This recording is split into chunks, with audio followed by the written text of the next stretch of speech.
Invité d'honneur à la cérémonie d'ouverture de la session ordinaire de l'Assemblée nationale ivoirienne, le speaker de la Chambre basse du Parlement congolais, le professeur Vital Kamerhe, est arrivé à Abidjan le lundi 30 septembre 2024 en milieu d'après-midi. À sa descente d'avion, il a été chaleureusement accueilli par son homologue ivoirien Adama Bictogo en compagnie des officiels de la mission diplomatique congolaise en Côte d'Ivoire, dont l'ambassadeur de la République démocratique du Congo, Gilbert Naïa Nabina. Cette visite s'inscrit dans le cadre du réchauffement de la diplomatie parlementaire entre les deux pays et surtout dans le cadre des résolutions de la dernière assemblée parlementaire francophone tenue à Montréal, au Canada. Nous sommes venus avec l'idée de renforcer la mission que le président Adama Bictogo va conduire sous paix dans les pays en conflit au Burkina Faso, Mali, RDC, Kigali. Parce que c'est une décision qui avait été prise à Montréal, à l'issue de l'Assemblée parlementaire de la francophonie.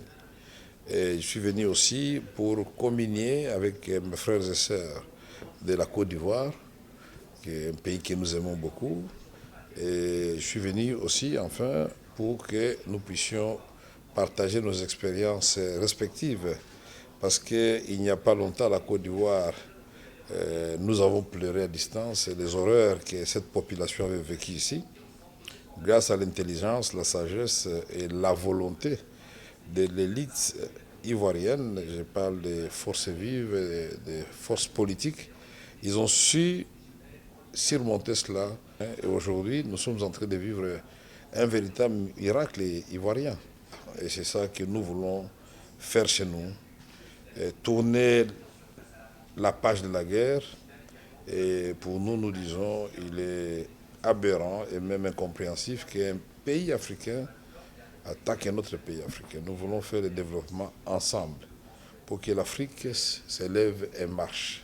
Cette Afrique de Houphouët-Boigny, de Kwame Nkrumah, de Lumumba, de Modibo Keïta, c'est l'Afrique qui aime l'Afrique qui se concerte avec l'Afrique. C'est une ambition de l'Afrique et pour le bien de son peuple.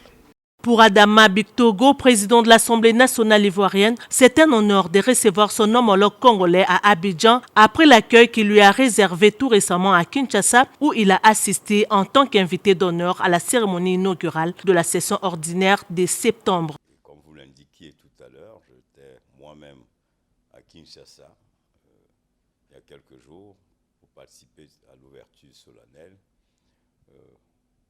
Ce sont deux visites qui traduisent clairement qu'à la vérité, il n'y a pas de frontières entre nos États. Nous avons une culture, une histoire en commun.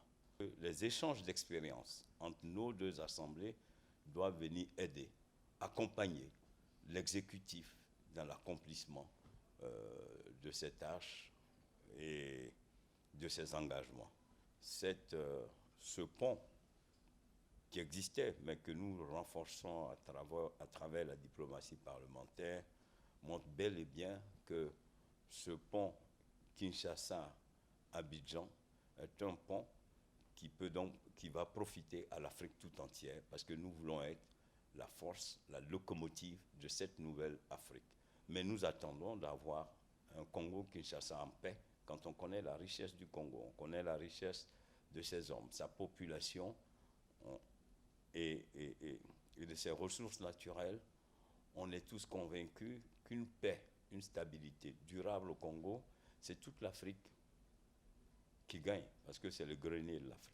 Les deux présidents sont donc sur une voie d'intensification de la diplomatie parlementaire et de la coopération bilatérale, non seulement entre leurs deux États, mais entre tous les pays d'Afrique pour faire rayonner ces continents et les lancer vers la voie du développement main dans la main. Notez que le mardi 1er octobre 2024, le professeur Vital Kamerhe prendra la parole lors de l'ouverture de la deuxième session ordinaire de l'Assemblée nationale ivoirienne face à 255 députés nationaux que compte cet hémicycle pour partager l'expérience parlementaire congolaise et sa vision sur le développement de l'Afrique basée sur la mutualisation des forces pour un développement économique et une bonne coopération pour l'intérêt des peuples africains.